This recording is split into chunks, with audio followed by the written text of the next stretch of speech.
سنو، میرے نبی پاک علیہ السلام نے فرمایا جب صبح دن چڑھتا ہے نا سورج نکلتا ہے. آج کون سا دن ہے؟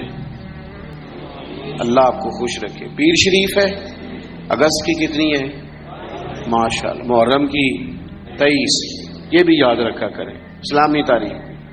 یہ جو 2022 کا 22 اگست ہے نا، یہ آج آپ کو ملا ہے، دوبارہ یہ تاریخ کبھی نہیں ملے گی.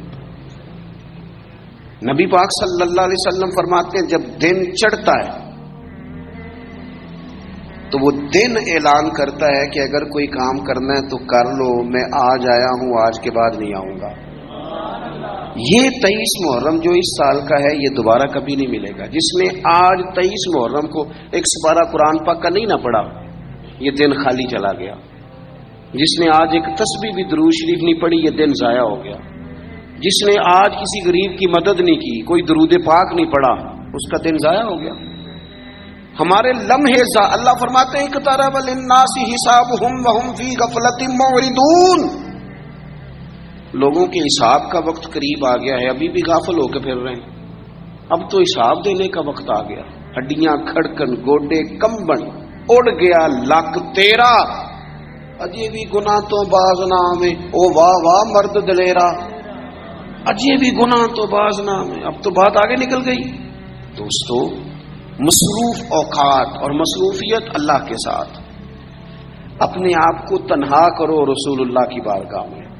کچھ وقت مصلی کو، کچھ عبادت کو، کچھ خیر خائی کو، کچھ کوئی خیر کا کام جو ہم سے ہو سکے. نبی پاک صلی اللہ علیہ وسلم نے تو یہاں تک بشارت سنائی، فرمایا جس بندے نے گلی سے روڑا اٹھا دیا تھا نا کہ لوگوں کو تکلیف نہ ہو، چلو کچھ کیا تو تھا نا، جس نے روڑا اٹھا دیا تھا رب نے اس کی بھی بخشی فرما دی. اگر کوئی کام میں عرض کروں جو کام ہم کرتے ہیں نا اسے ذرا صحیح کر کے کرنا شروع کر دیں.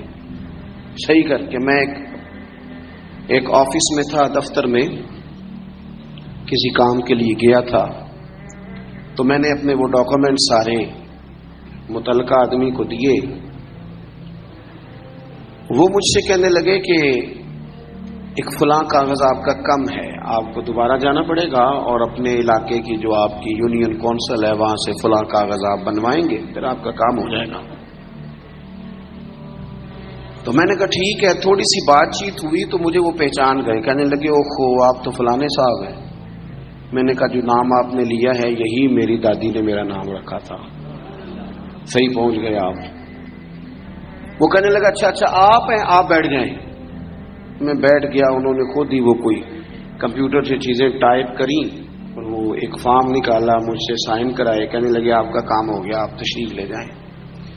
میں نے ان سے کہا کہ شکریہ تو میں آپ کا ضرور ادا کروں گا، پر میں زیادہ خوش نہیں ہوا.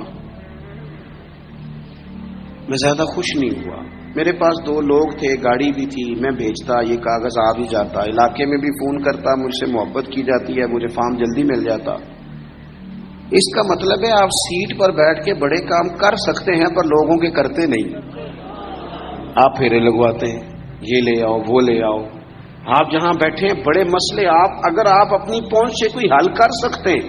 اور پھر میں نے کہا اگر آپ پسند کریں تو میں آپ کو حضور کا ایک فرمان، اگر آپ سمجھنا چاہیں تو، غور کرنا چاہیں تو ایک فرمان عرض کروں.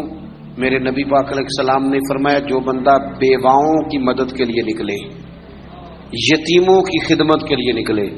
یہ سرکاری ملازم فوت ہو گیا تو بیوی کے لیے بڑی مصیبت نہیں بن جاتی؟ ایک تو دن عدت کے، پھر کاغذ بنوانے، پینشن جاری کرانا، بچوں کے لیے مصیبت نہیں کھڑی ہو جاتی. فرمایا جو بندہ بیواؤں کی مدد کے لیے نکلے، یتیموں کی مدد کے لیے نکلے، غریبوں کی خبرگیری کے لیے نکلے، میرے رسول کریم علیہ السلام فرماتے رب اسے اتنا ہی ثواب دے گا جتنا اپنے رستے میں تلوار لے کے جہاد کرنے والے کو ثواب عطا فرماتا ہے.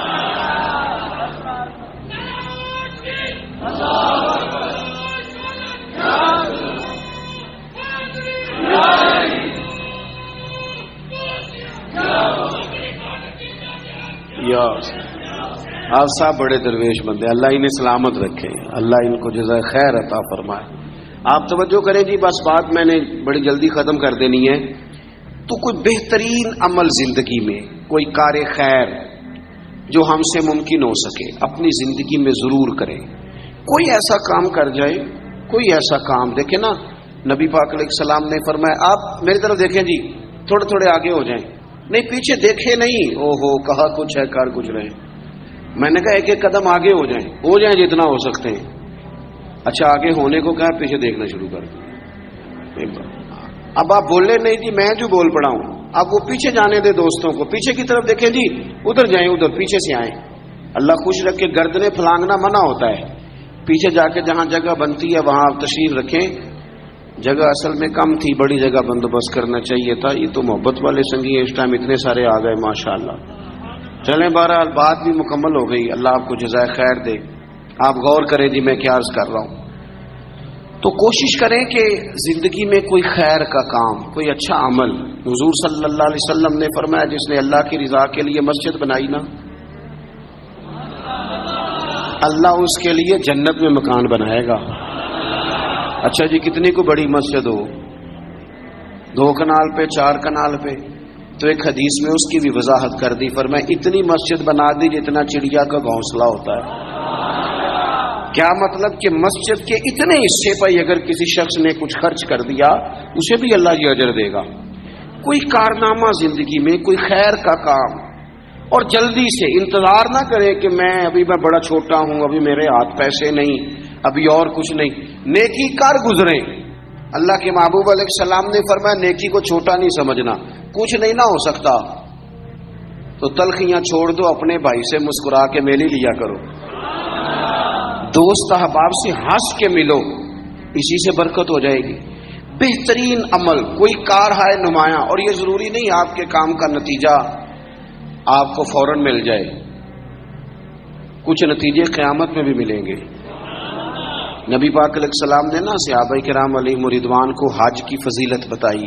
کعبے کا طواف کرنے کا یہ ثواب ہے، حجر اسود کو چومنے کا یہ ثواب ہے، مینا، مزدلفہ، عرفات، سعی، طواف، سب کے حضور نے فضائل بیان کیے. تو جو جمرات پر رمی کی جاتی ہے نا، جس کو اپنی زبان میں ہم کہتے ہیں شیطان کو کنکر مارنا، اس کی فضیلت نہیں سنائی. تو نبی پاک علیہ السلام سے صحابہ نے عرض کی یا رسول اللہ اس کی کیا فضیلت ہے؟ تو حضور نے فرمایا یہ تو تمہیں قیامت کے دن پتہ چلے گا نا، جب یہ نیکی بھی تلے گی، کچھ رزلٹ قیامت میں نکلیں گے. عمل کر جائیں، یہ نہ کہیں سویرے امام حسین قربانی دے گئے لیکن یزید 4 سال پھر بھی حکومت کر گیا، لیکن ان کی قربانی کا حال یہ ہے کہ گلی گلی امام حسین کا پیغام عام ہو گیا.